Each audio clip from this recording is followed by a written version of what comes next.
Good morning, everybody. It's a pleasure that we are here at Vishwadeep Ashram. And today we have privilege of inviting Naira ji from Armenia. Let me briefly introduce her to you. She is a professor in the university in Armenia, and earlier she had been in the diplomatic mission for Armenia in Moscow for 11 years. And then later also she was in the Prime Minister's office for many years of Armenia. She had been anchored to many TV channels, and she has done education in India too also. So she is very much used to Indian culture. She feels at home. We are happy that she feels at home here in India. They had many sufferings. As you are aware, 2 years back there was a war between Armenia and Azerbaijan. The Armenian Plateau was a very vast area and country which has been taken away by the Turkey, and their own country was divided into two, and then a new country was formed which is called Azerbaijan, which was part of their country. They call themselves Aryans, that we are the Aryans, right? They are fire worshippers, and very few remains. They got Christianized. That was the first country to be Christianized in Europe. So there is awareness now, and mainly we have invited her to explain how they are Aryans, who are their ancestors, and what do they feel, why they feel close to India, what had been the ancient link between India and Armenia, as Armenia was on the Silk Route. So it is bordering the Asia and Europe, one of the countries bordering Asia and Europe. So I will not go more further on this. I would request Naira ji to now take on and give more in detail. So, good morning, everybody. It is very nice to meet you here, and thank you for organizing my talk here. Really, I am very happy to introduce my country here, because in India many people don't know where is Armenia, even they haven't heard about this country. And for example, I'm saying I'm from Armenia, some say, Romania. I'm saying, no, it is Armenia. No, Romania. I said, Romania is in Europe, and Armenia is on the border. It is on the junction between East and the West. It is in Transcaucasian region. So, Armenia, it is an ancient civilization like India. And but since during centuries Armenia had very tragic life, very tragic destiny, so it lost 1/9 of its territory, a lot of population, a lot of historical and arts culture, and that's why many people don't know about Armenia. You haven't heard about that, but during centuries, many Armenians were coming here to India. There were permanent settlements on the territory of India. So the main centers of Armenian communities were Madras, Calcutta, Agra, Delhi, and Emperor Akbar also, he knew about Armenians very well. He was inviting to Agra Armenians because he knew that Armenian merchants are very honest people and they can develop the emperor's capital. That's why he invited many Armenians to settle in Agra. Even he built on his own expenses, he built Armenian church because he knew that Armenians will be there where there is a church. So even Emperor Akbar, being Muslim, he did that for Armenians to come to Agra.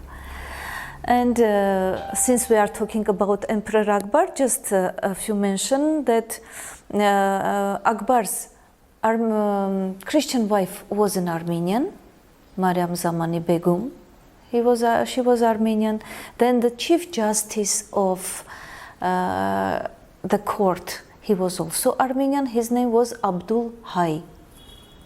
About Hay, we Armenians, we call us Hay, and our country is Hayastan. It is on the name of our ancestor, our legendary patriarch. His name is HAYK. So we call ourselves Hay, and country is Hayastan. But our neighboring countries, they all call us Armenia and Armenians, which means Armenia. Aryan means land.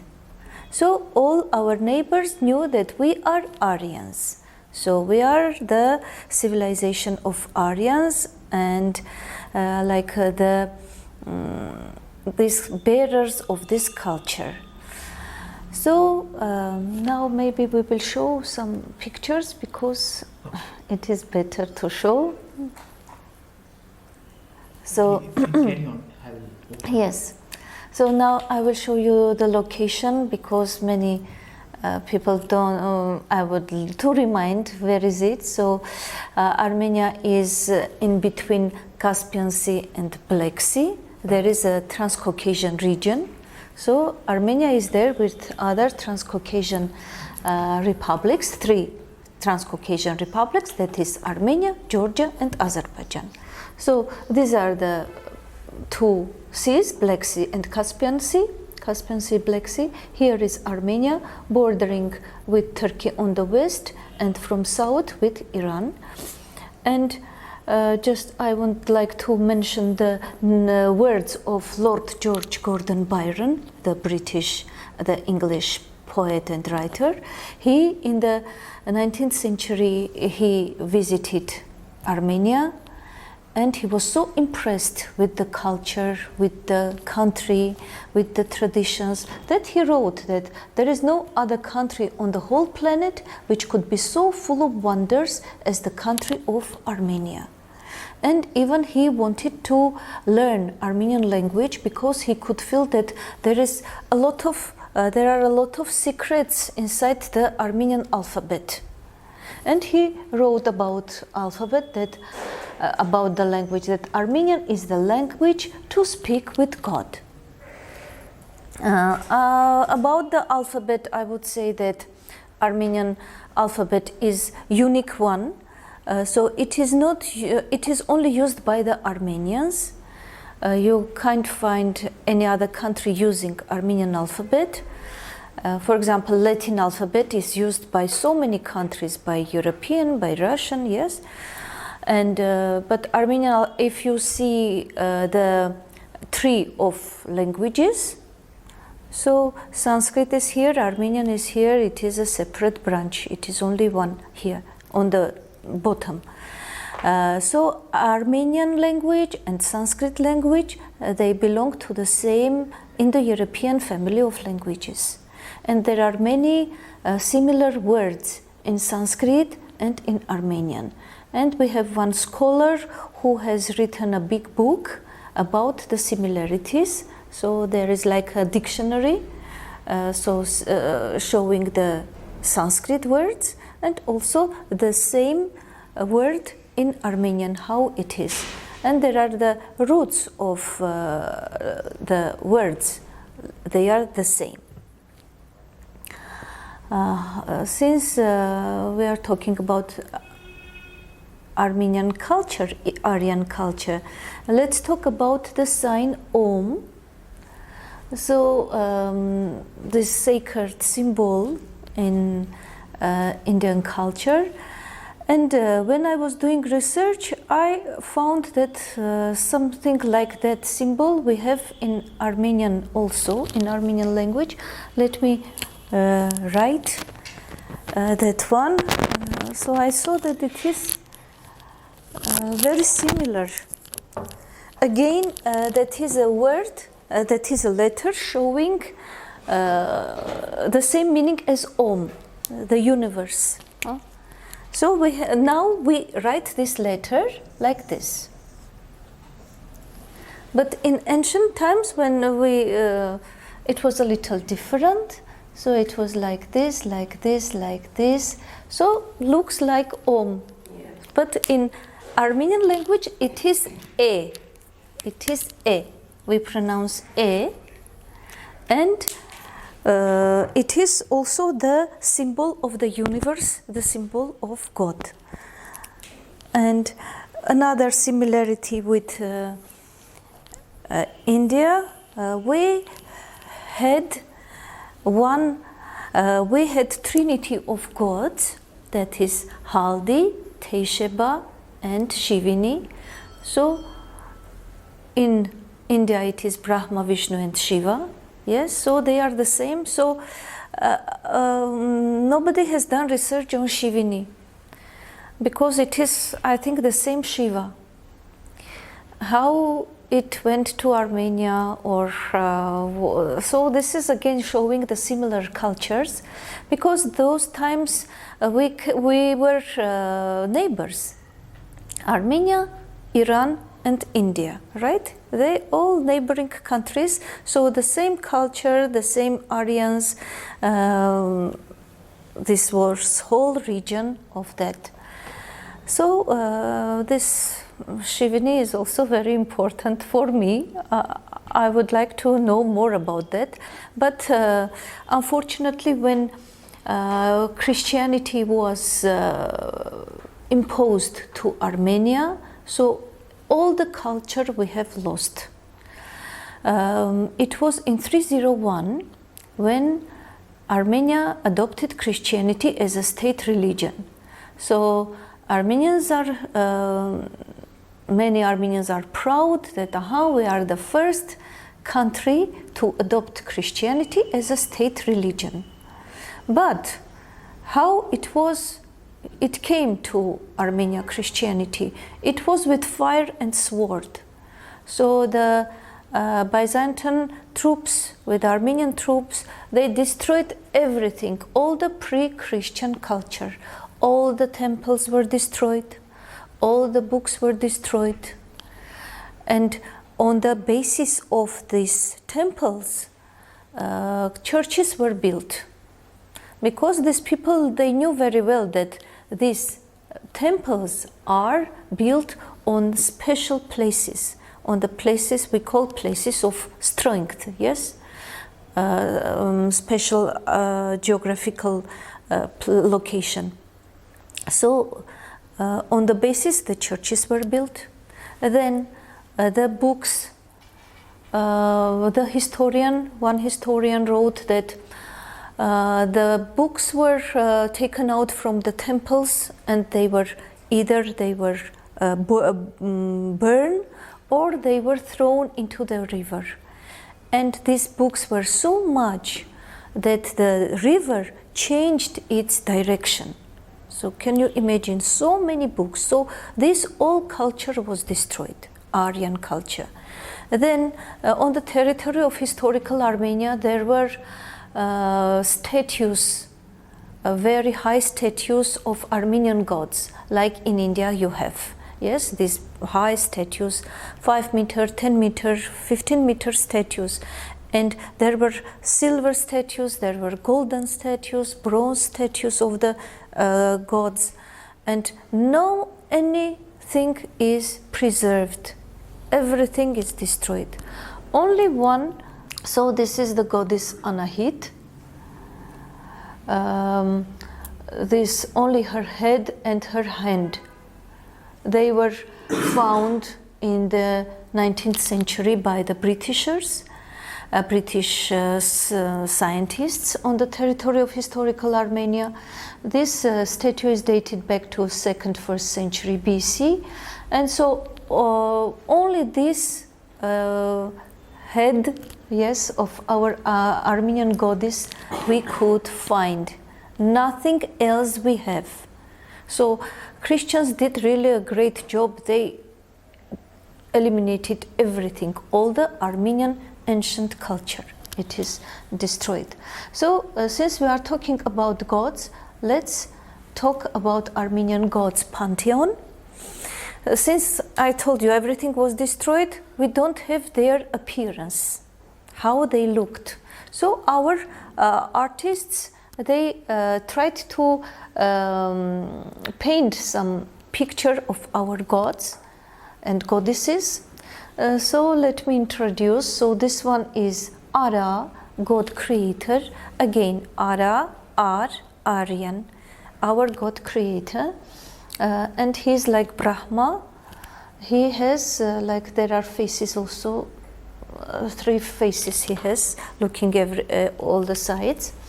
Near him, next to him, is goddess Anahit, his wife, mother goddess, goddess protector of children, goddess protector of families, and also she is a doctor curing everybody.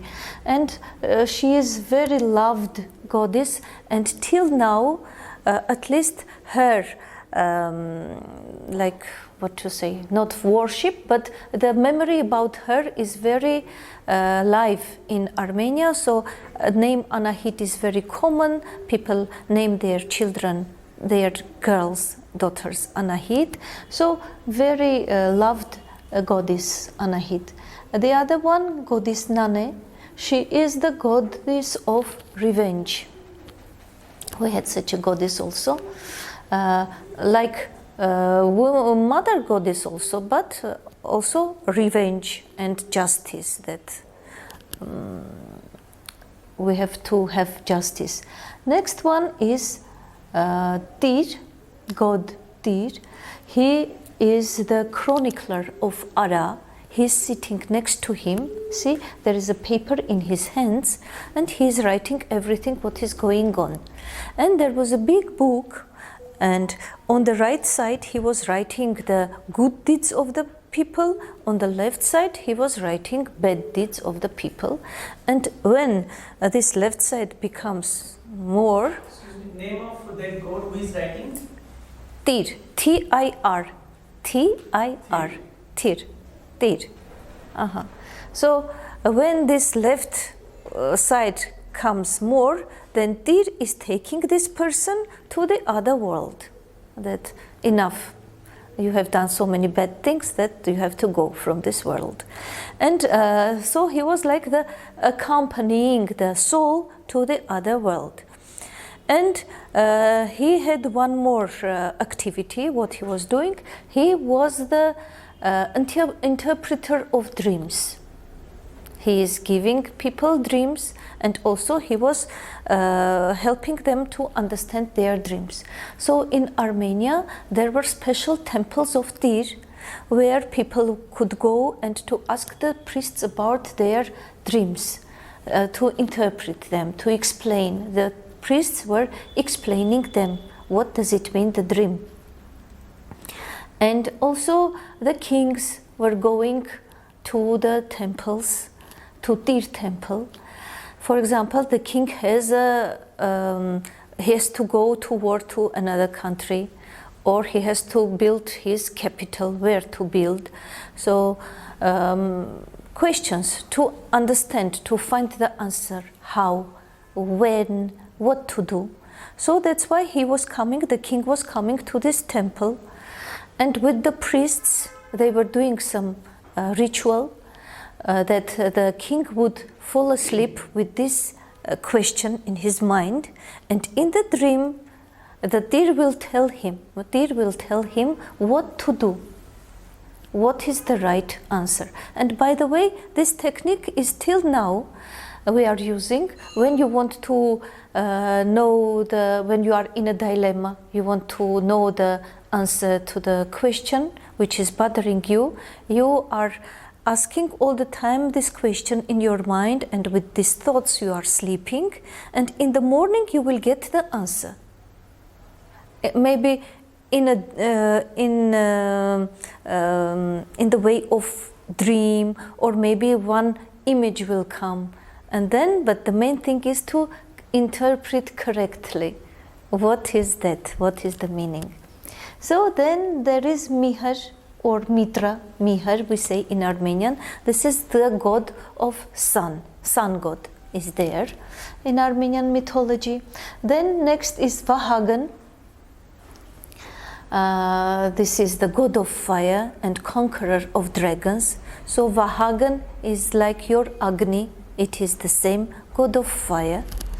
Next to her is Astrik. Astrik means star, and also in Greek mythology it is like Venus, goddess of love, and she is also the wife of the lover of Vahagan. Then this is the New Year god, and this one is the god Sandaramet. It is like your Yam, Hindu, god of death. So that is there. So as I told you, everything is destroyed. All the Armenian gods, temples and statues. This is on the territory of Turkey, this Nemrut mountain. I would tell you that almost all the territory of the Turkey, it is historical territory of Armenia. Then Turks came to the 10th, 11th century only to this region, and they attacked all the countries on the way, and Turks made their Ottoman Empire. So that is now this Nemrut mountain, it is on the territory of Turkey, and there was on the bottom of this mountain are these statues, the statues of Armenian gods. But this is restoration, computer restoration. It is not like this now. It is now in this situation. So all the almost destroyed, and the heads are put here. This is what? This is the evidence. The Turks all the time wanted to eliminate Armenians from this territory, oust them from this territory, and to occupy. And they occupied this territory, but they must destroy the evidence also, who lived here, right?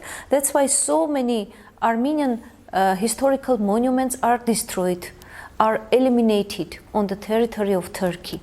And this one also, this Nemrut mountain, this our gods monuments are also destroyed. And but after some times the Turkish government decided that this they can use as a touristic place. So now it is a touristic place, but they don't say this is Armenian. They say that many centuries ago some tribes were living here, this is their culture, then they left. Nothing is there. So this is their thing. So this is again this God creator big picture. Then this is golden Anahit.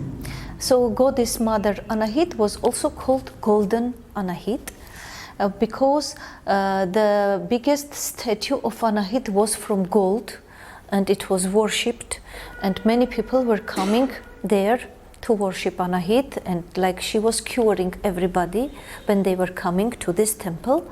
And when there is a historical fact that when Greek soldiers attacked Armenia and they came to Anahit temple, they wanted to take this statue because they knew that this is all from gold, so many meters high, and all is from gold.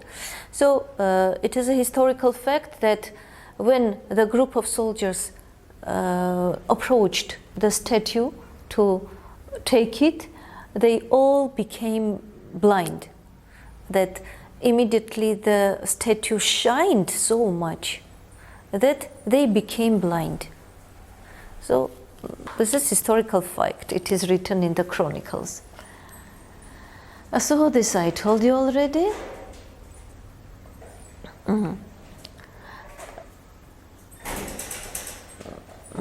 So this is Armenian Plateau.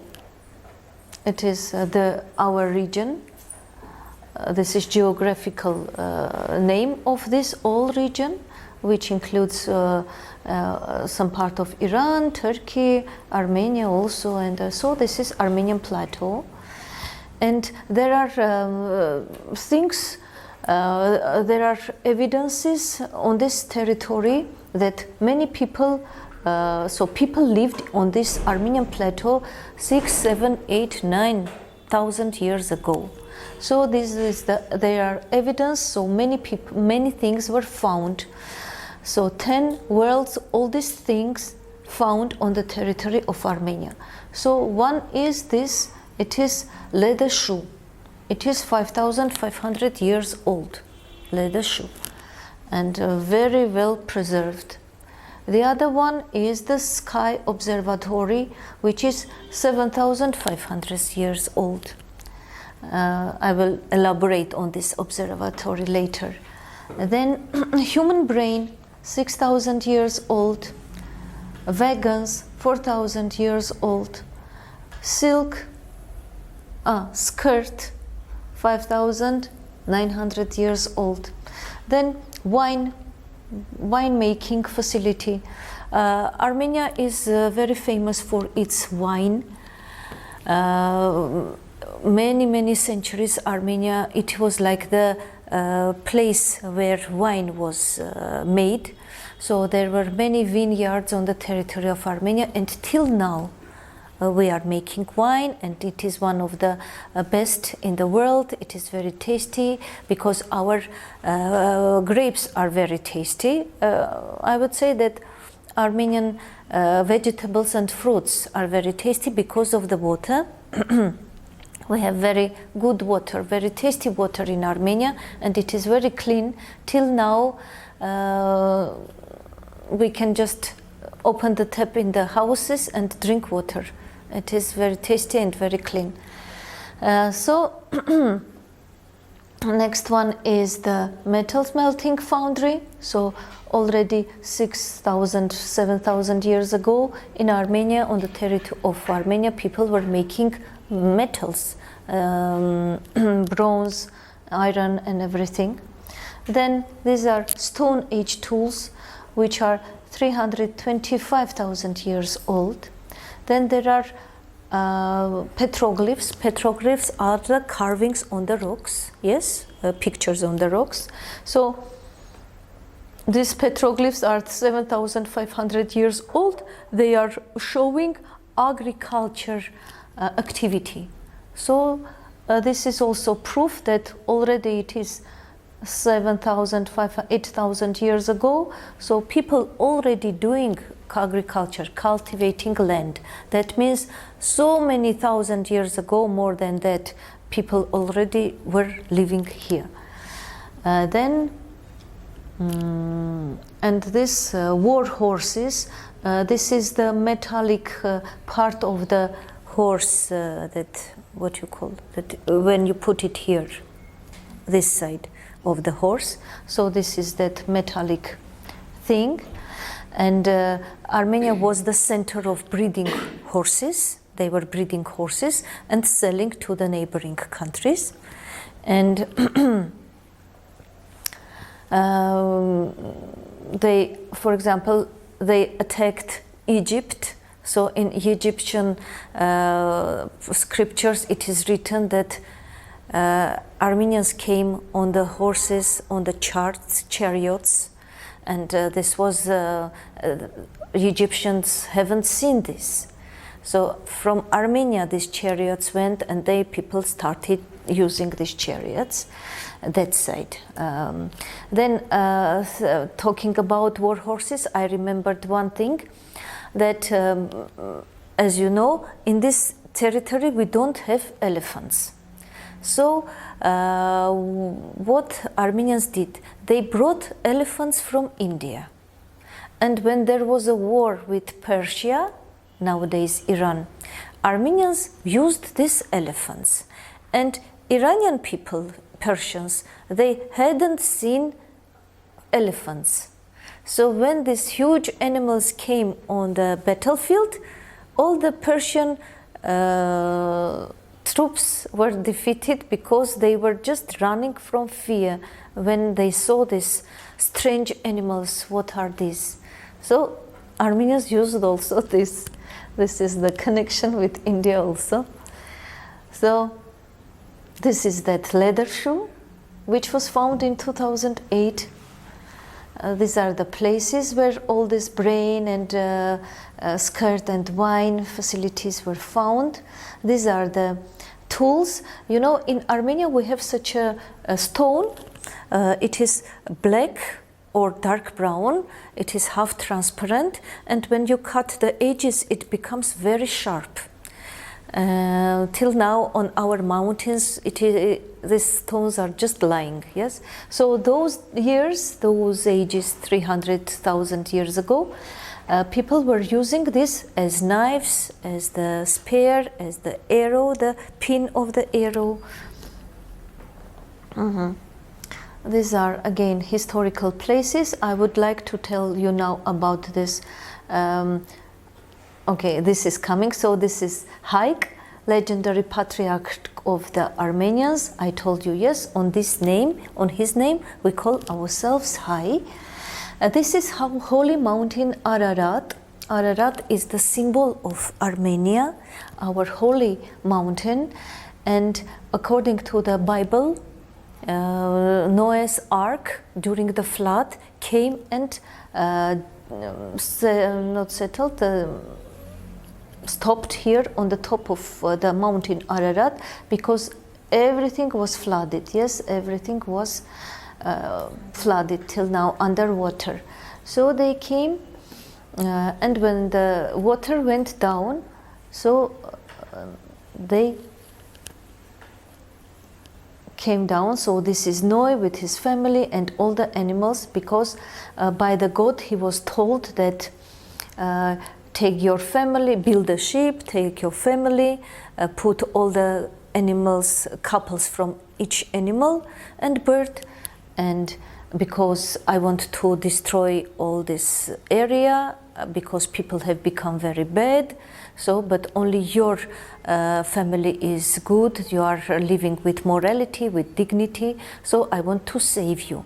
So that's why you build the ship, put everybody there, and the flood will be, and everything will be destroyed. So that is the legend about Noah. This is in the Bible. So this Noah's, that ship came and settled on the top of Ararat. Then when flood went, they came out. So that is how again new civilization came out in this region. This is the geographic and political shape of ancient Armenia. This is again, see the Caspian Sea, Black Sea, here is Greater Armenia, and now the territory of Armenia is only this much, only this much.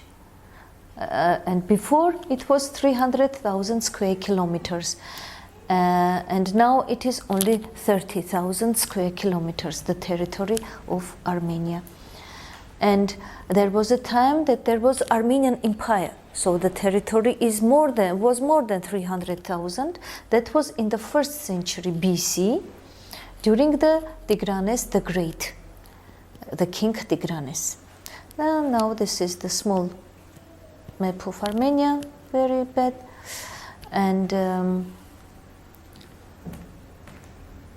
these are the symbols of Armenia: national fruit, apricot, pomegranate, symbol of wealth and prosperity. We give people as a symbol of prosperity and wealth. This is Armenian national instrument, duduk. These gods I told already. So Armenia, as I told you, was the first country to adopt Christianity as a state religion. It was in 301. This is the church which was built in 303, again on the basis of the pre-Christian temple. That is now, it is called Echmiadzin Cathedral, which is the center of Armenian Christianity, and our Catholicos is sitting there. So this is her casual wear. Every day he wears this black, and during the ceremonies he is wearing this clothes, this dress, uniform. So this is Armenian alphabet, very unique alphabet that no one, only Armenians use this alphabet. 39 letters are there. So, okay, I will tell about this alphabet more. As I told you, all the books were destroyed. And Christians wanted to destroy all the Armenian culture. So 100 years in the churches, the service was done in Assyrian language. Then, but people were not understanding. So the king decided that after 100 years, the king decided that we need our alphabet back. How to find? No any book is there. Nobody is left to remember the letters. That's why this man, his name is Mesrop Mashtots. He was sent to neighboring countries to find any Armenian book which survived in other countries, and somebody who remembers the letters, who will know that this is A, this is B, this is G. So he went, he searched a lot, and he was very successful. In one country he found the book, in another country he found the person who could read, and he brought back our alphabet, and this was the victory, and he was welcomed by the king. All the king and the princes, they came to the border to receive him as a hero. He was received, and so he has done such a great job that he was sanctified by the church. This nimb you see around his head, this is the symbol of that he is a saint. In in the Christian church, they are doing like this, that he is a saint. So he is sanctified. Mesrop Mashtots. So he brought back our alphabet, and this alphabet is so unique that till now, so many centuries are passed, there is no change. It is very complete alphabet, and we have researchers of Armenian alphabet, and they are proving that there are a lot of secrets in our alphabet. That even in our alphabet are hidden the names of the elements of our world. Yes, like it is the table of chemical elements of Mendeleev, right? So the same elements are hidden in the Armenian alphabet. When you are, each letter has its number, right? 1, 2, 3, then 9, 19, 99, 90. So that is another topic, very huge, about alphabet. So that all the metals are there in the alphabet. Then the structure of the universe is there, because if we are writing our alphabet like this, placing the letters A, B, G, D, and going like this, like a triangle. So it is also showing the structure of the universe. So that's why this is one more proof that Armenian alphabet is so old, so ancient, because during the Soviet time, the Soviet government was trying to show that Armenians didn't have any alphabet, so it was created only in 405. And in our history books, in the schools, it was taught that before Christianity, Armenians didn't have anything, no alphabet, no culture, nothing. So only after Christianity, they had this. So, and alphabet they got only in 405. But it is not true. Armenia is very ancient Aryan country, and the proof is the unique alphabet. And not only Armenian scholars are doing research on Armenian alphabet, there are European scholars also who are doing it, and really they are very shocked that so much information is in this alphabet. And here is the Mesrop Mashtots Institute of Ancient Manuscripts. It is called Matenadaran, where more than 18,000 ancient and medieval manuscripts are preserved, not only from Armenia, but also from other parts of the world. By the way, I would tell you, when Mesrop Mashtots brought the alphabet, so the 5th century is called the Golden Age of Armenia, because immediately the translation work started, historians started to write history books. So 5th century books have reached us, where is written the history of Armenia, pre-Christian history of Armenia. That's why so many things we come to know from these historians who lived in the 5th century. And so here this is a research institute, and also this is a museum that people are coming and visiting here to see all these manuscripts. And as I told you, they are from all over the world, and from India also we have a manuscript here. That is the one. This is from Tamil Nadu, manuscript on the palm leaves.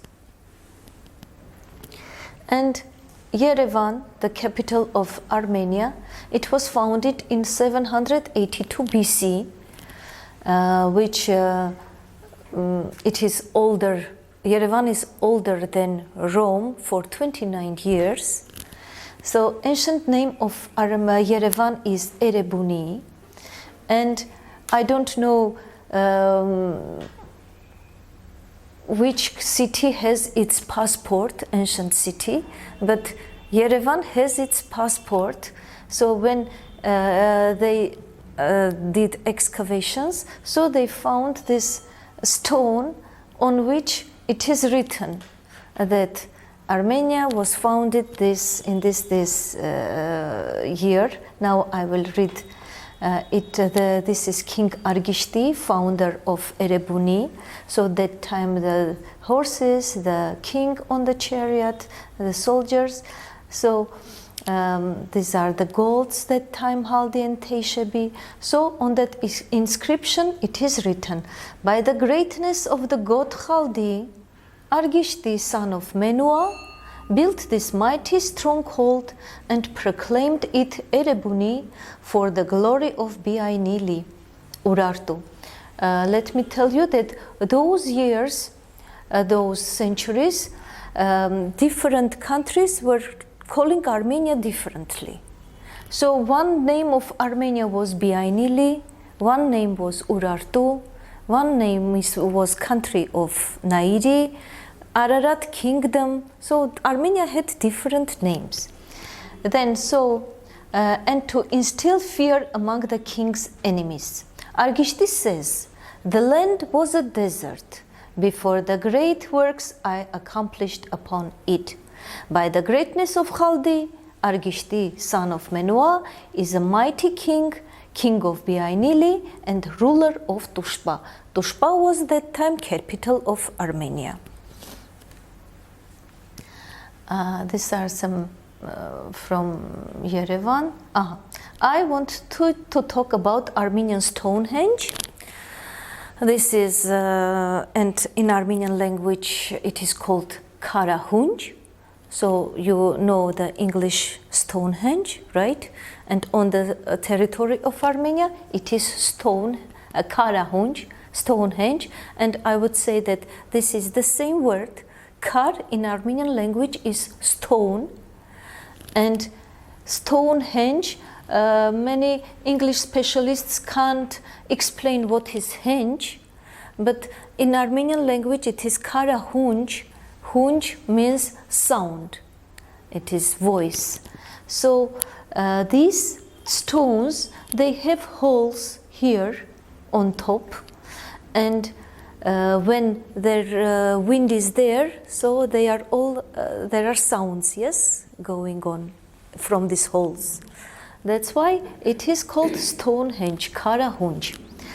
The scientists have proved that it was done, it was existing, it was functioning in 5500 BC.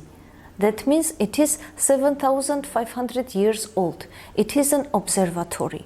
How they proved that this is observatory?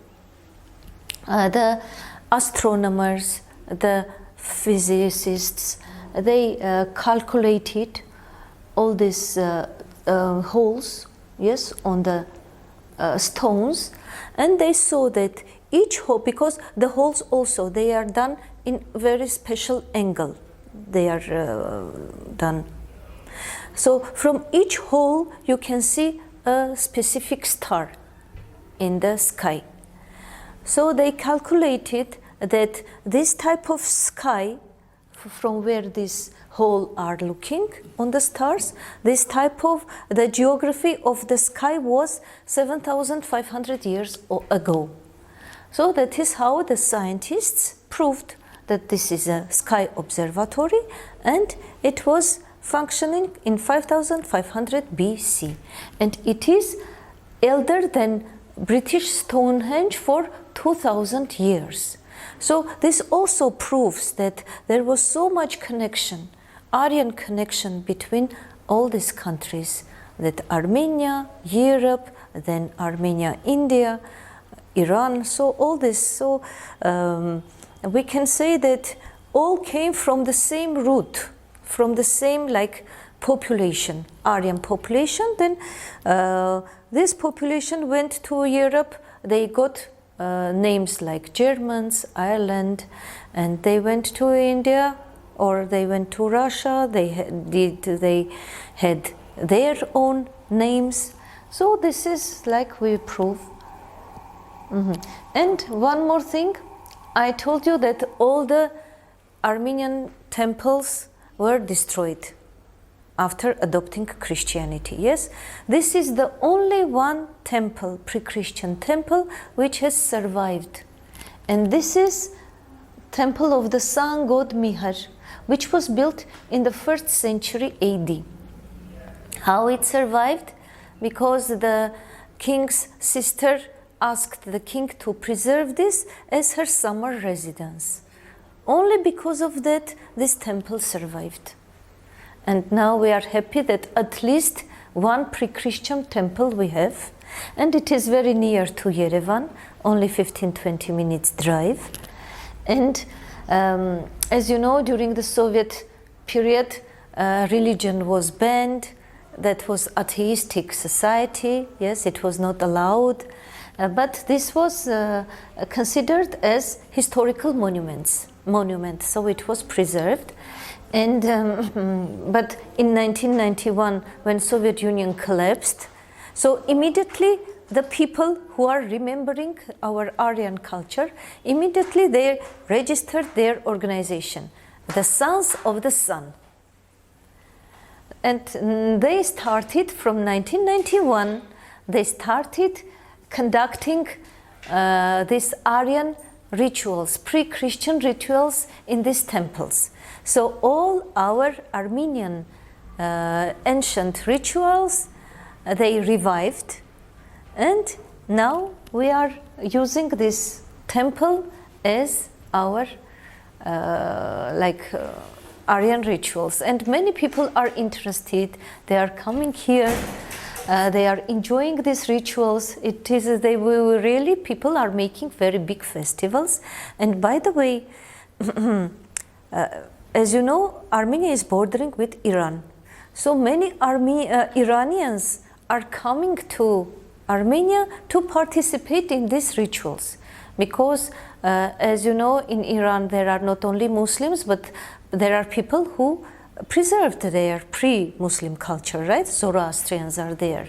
So they are coming here, and not only Zoroastrians, so Iranians are coming on March 21st, when we are celebrating New Year. So they are also coming here to celebrate Novruz. So this is combined like festival with Armenians and Iranians. And Indians also, they started to come to Garni temple. I would just let me tell you that I am a lecturer and also head of education department in Armenian University, where we have 99% medical students Indians. And so I'm taking my Indian students to these historical monuments to see, and really they are finding many same similarities between our cultures and our language also. So I have given them assignment to write a list about Hindi word, Armenian word, and the list has become very big, you know. So many Armenian and Indian Hindi words, they are the same. So many things I can tell. So if you have questions now, you can ask. You see a Caucasus mountain. Which mountain? Caucasus mountain is in Armenia. Ararat mountain? It is Caucasus mountain range. No, it is north. It is close to Georgia. Georgia and Russia border. Okay. So That how is- much far it is from Armenia? How much for? I can't say the kilometers, but almost 1 hour flight, we can say. Like 700 kilometers. More. Mm-hmm. In our ancient books, one of the Vedic person wrote a book that is named Jagat Guru Vaibhavam, and writer was the person Madhusudan Oja. He wrote all about this ancient Indian culture. He told that the Caucasus mountain was the place where Brahma was there. Two Brahmas were there. First, one Brahma god, Manu, those are gods. And again, same named king. And that king was in this Caucasus Region. area and Iran and these areas. So I think the link was there mainly. You told us, and Mihir name is also in Hindi form. Yes. Sanskrit for Surya. So we are in same culture. Yes, same culture. And by the way, you mentioned about books. I would like to mention that in the 7th century, we had a scholar, we had a historian.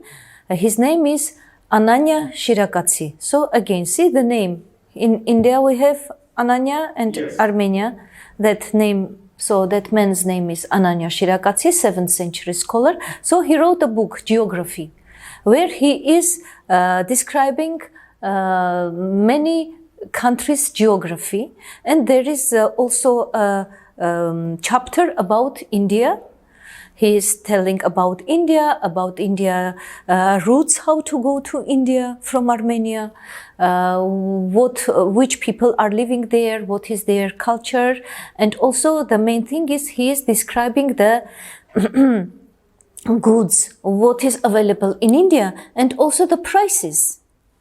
So it is very good book in the sense informative that from this book we come to know in the 7th century which goods were available in India and what were the prices. So this is also another proof that Armenians and Indians were coming a lot to India, and they were also giving information to the scholars who were writing all this information. I want to ask you that you saw manuscripts in Armenia. Which language, which script in Palm used in Armenia? It is Indian or? It is Indian. So I told you that in this Matenadaran are collected manuscripts from all over the world. So this is from India also. Maybe this Armenian merchants brought this manuscript to Armenia. So it is preserved there.